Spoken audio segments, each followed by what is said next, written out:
right? We've always been seriously Islamic, but we've never buckled to the government. We've never buckled to the Arabs or the immigrant community. We never buckled to nobody, right? All the Muslims in America are afraid. And here we are having programs how to punk the FBI, right? And they come in, they got setups to kill people all the time. And I'm treating it like, yeah, they're trying to get rid of the brother, but to me, it's part of the lifestyle. It ain't no big deal. They're gonna do this, they're trying to do it. To me, it's wonderful. The other thing is, they're stupid. And if they come out and front themselves off and I don't respond, now they can't do that because they done showed them, like right now, suppose they say, come to Masjid al-Islam in Oakland when I go there, and say, we had to shoot Mr. Reams because anything, right? And they got 10 times they've been there, and everybody knows. So all the CDs that we got, the people all over, DVDs all over the world will want to hear all of them.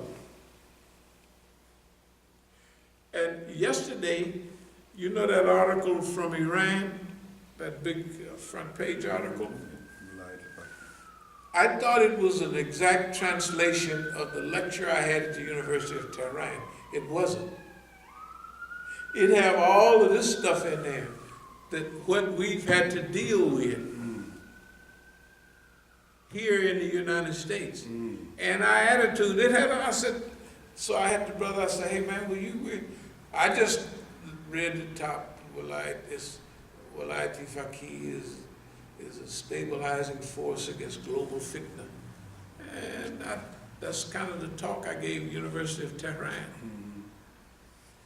And can you imagine somebody start out right in their neighborhood and evolve up to the highest Muslims in the world, and they just hanging out, right? You gotta imagine how they looking at that. Okay, so they think if we treat this guy like Imam Jamil, if Imam Jamil got mad, they say, and shot the police, if we do something similar to that, and especially take the lowest guy on the totem pole, the garbage man, that's what Mukhtar is, Mukhtar and Khadijah are the garbage people, right? They're the caretakers, and we try to give them a chance, take care of their daddy and everybody, right? So they're gonna think that I'm gonna be mad about that, but they keep forgetting forecasting. And at our main power, right, like Mandela in South Africa, you forgive the people who caused you all the trouble all of your life. That's what Mandela did. We have to do Mandelism in America on a much higher level. That's what this was a practice session for us. That's what it was. It was a practice session. Will we be able to arrive? We made it. We made it without hatred, without anger, without anything. And even when they won the case, they didn't stop. Remember, you see Khadijah? They ain't stopped at all. They ain't said, I went to the Masjid for Juma, and Khadijah's son put his hand on my shoulder. I said, you sure you're all right there, young fella? You know, like, whatever you're doing, you ain't trained enough, you know what I mean? Maybe you took 1 or 2 boxing lessons, but old-time Negroes still know how to fight, you know what I mean? So, but why would we do something stupid when we didn't already, all this we didn't want? We're not gonna relive none of that dumb stuff. We done got them in the bag. So when we go to court, we're just organizing the paperwork. More death threats and all that stuff. How are we gonna approach it when we get there? One case automatically to the Bank of America. Remember we had that lecture on 10% rule or something like that? That means we want to raise $1 million to help the brothers. Okay. When we got to $100,000, I mentioned it to everybody. And if anyone remembers, we always mentioned about where we are on bank accounts. Talking about spending on self, most of our money went to other people. One of our friends that has had trouble like that, we set aside 25 grand. We said, well, we're gonna empty out our little account, and pretty soon that means it was 50. You know, with our friends. Then we built it back up. When we got it up to 100, we announced to everybody, well, the 10% rule is if you're trying to get to $1 million and you don't have nothing, it's a dream. Right? It's just a dream. But if you got 10% of that, you on the road. And I consider that once you get 10% of what you're trying to get, you're gonna make it the rest. The rest is just keep doing what you're doing, right? So they never take any of that stuff into consideration. That in this masjid, we talk in detail about, well, if we raise some money, we say, well, we did all right today. In fact, the people here can count the money before we get it. We don't, you know what I mean? Everybody when we go out raising funds, everybody have the money before we do. That's right. Right? We don't have, the only money we have first is the little money we get where we go. But nobody goes around, you got any money in your pocket, you take a little extra, y'all looking a little laughing, you laughing at me because y'all get no, right? Nobody never does that. Nobody has ever done it. These people are so backwoods niggas that they don't even, they exist in their own universe, right? That's an alternative, you know, the white folks, what did they have, alternative truth or something? Alternative fact. They exist in an alternative universe. It's not our universe. We don't act like that. If we acted like them, we would be in jail, we would be broken, we would be... Now, how mad is the United States government? Out of 24/7 for 40 years, and they can't give us no kind of case. Imagine no terrorism, no anger, no slip of the tongue like, yeah, that nigga need to be gone. That's conspiracy, right? Nothing. Can you imagine how much protection Allah has put on us? Unbelievable. So here's what I'm saying. We're going back to Oakland. I keep saying soon because it is soon, but it's soon when we get there. Is it possible maybe instead of Tuesday, we have a program tomorrow? Yeah.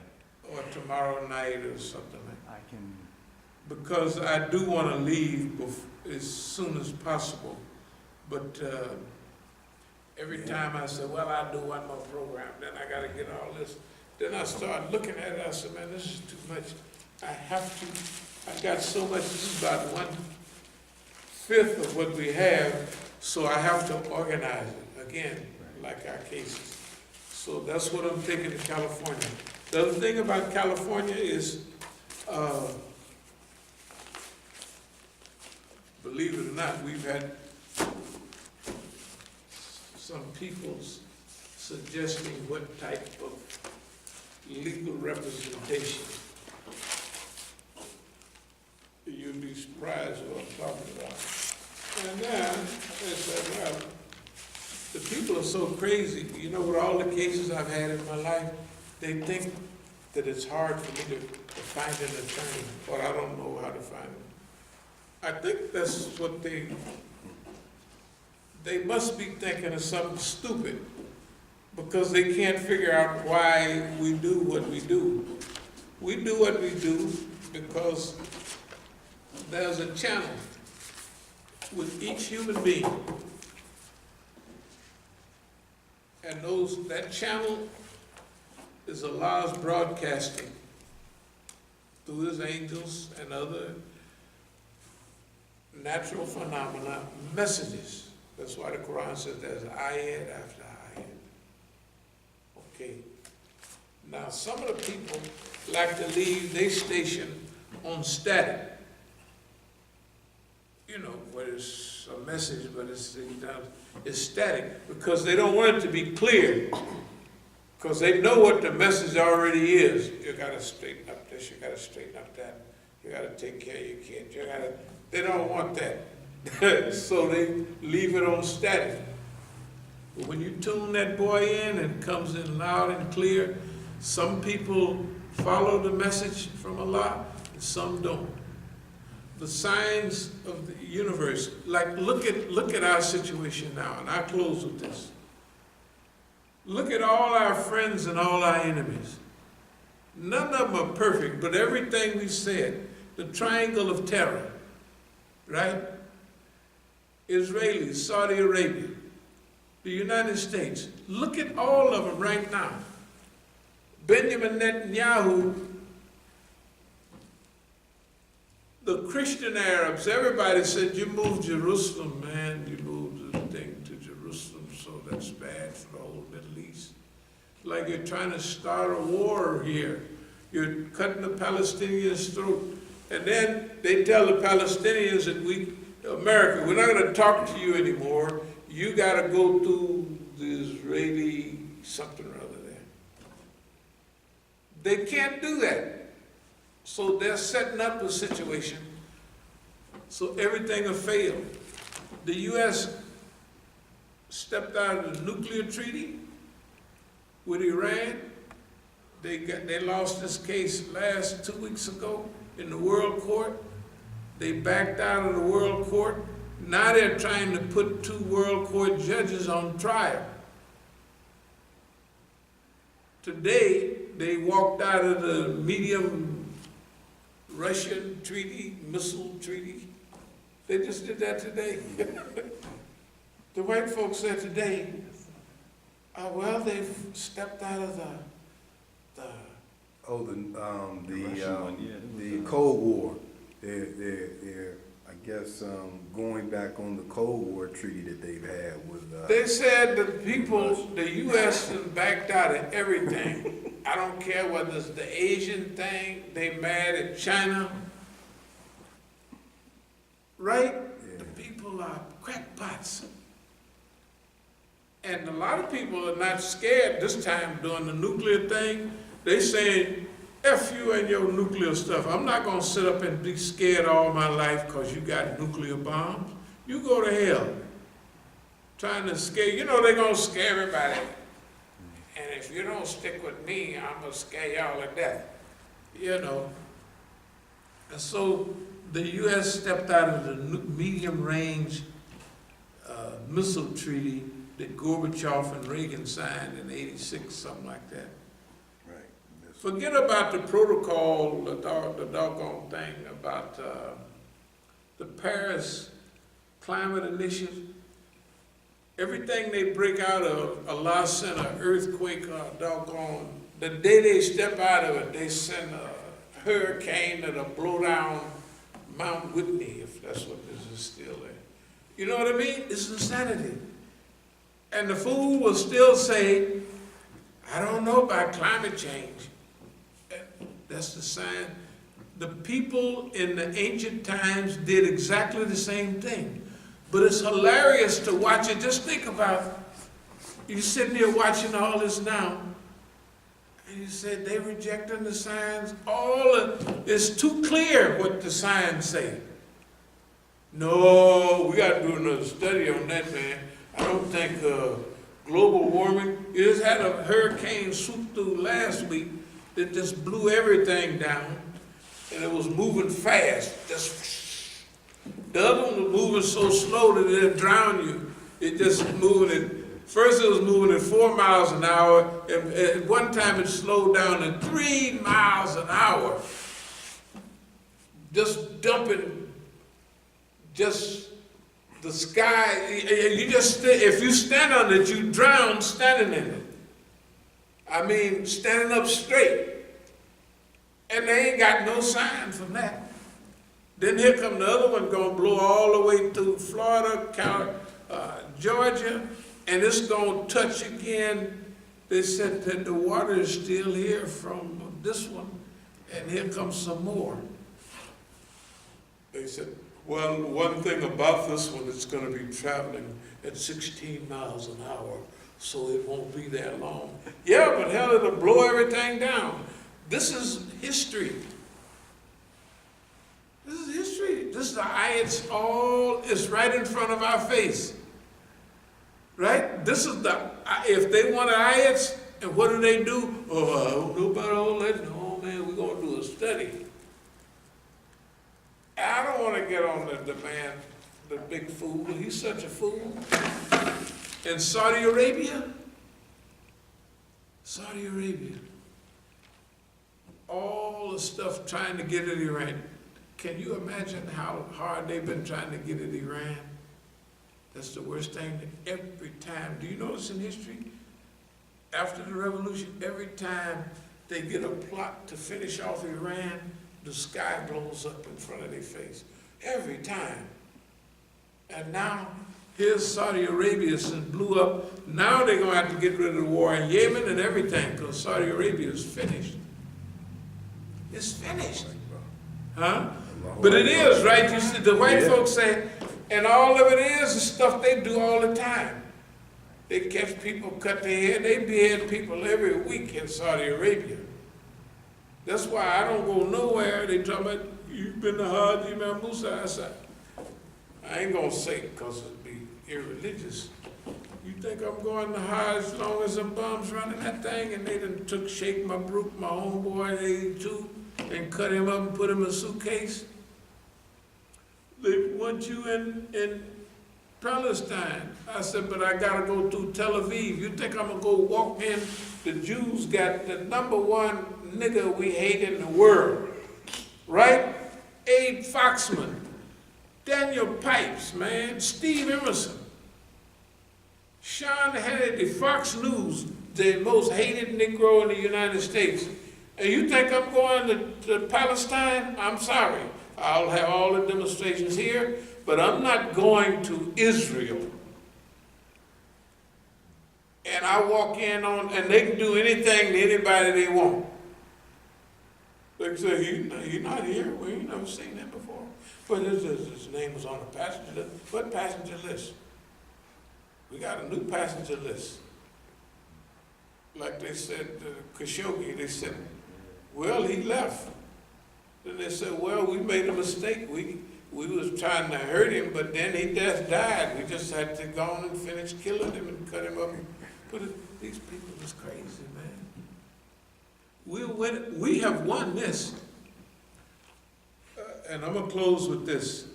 This is what the Qadr of Allah is. And it's difficult, but Allah send you the medicine and the mechanism for the time in which you're living. The time in which we're living, it takes patience, concern, what we call Mandelaism. Remember, we were saying we're not going to fight America and bring it down, it's going to knock itself out. What we have to do is be prepared to forgive the people that need forgiving. That's what, we're not doing nothing. All we're doing is talking about the white man. Yes, and he get mad and he fix up all this stuff and it blows up in his face, just like the stuff for Iran, right? So that's what this is our time. The time is to read the signs of your time. So, maybe I'd like to have one more program. Is it all right if I call y'all tomorrow, and maybe in the morning, and try to figure it out? Should I just make the kids be, I may just hang out with them, or even maybe make the keep me stuck over. Let me turn the phone back on. Okay, are there any questions, any comments at all? Actually, there were a couple comments. Yes. We got a couple sisters on the chat here. Let me go back down. Okay, yeah, this is one sister, Jamila Mahdi Maru. She said, it's so sad that people who I used to know could behave like that. Khadija threatened to beat my A. She was always fighting, even after her conversion. Alhamdulillah, Allah guided me to the path of Ahlul Bayt alayhi salam. Had I stayed, I may have left the deen. This is what this one sister said. And another sister got on shortly after that and said, you have many stories to tell about your past, and many were used to hearing that and complain about it. At one point, the past must be put behind you. May Allah help us all, and pray that He gives us wisdom and understanding and tawfiq. Give salams to Khadija and my condolences for your lost grandson. Yeah, there's just a couple comments. A couple sisters said, yeah. So what was she saying, that we have to put the past behind us? Yeah, that's what she said. Yeah, Well, I thought, well, okay, if you're still there, that's what we do. This part we talk about is education. But actually, people do disappear. And there is a certain amount of accountability. You just have to be, anyway, we'll take that, we do what we can, inshallah. Any other comments or questions that anybody had personally? Okay, yeah. Who's the priest at the square in Mecca right now? Madonna. Who's what? Who's the priest? Who's the Muslim priest inside the box in Mecca? City East. The priest? Yeah. Oh, in Mecca? Yeah. Who's the priest? Who's or- the high Muslim priest? Abraham. Who's the Abraham priest? The Abraham priest. Yeah. I don't know if there's no Abraham Okay, priest. you know who the rabbi is for the Jews right The now? rabbi is, no, I don't know the rabbi is. They don't have hardly nothing to do with us. The sheikh in Jerusalem used to be a friend of mine, Sheikh Tamimi. The head of the Islamic movement in Palestine is Sheikh Ra'ad. But as far as a priest, they have an imam, muftis and stuff like that, but they don't have no. Anyway, was this thing on? I think it was on. Okay, maybe I turned it off. Well, it was loud enough anyway, right? Yeah, it was. Okay, all right. Dear believers, I have to answer a call of the dear children. So, I told them I'd be there. There she go. There she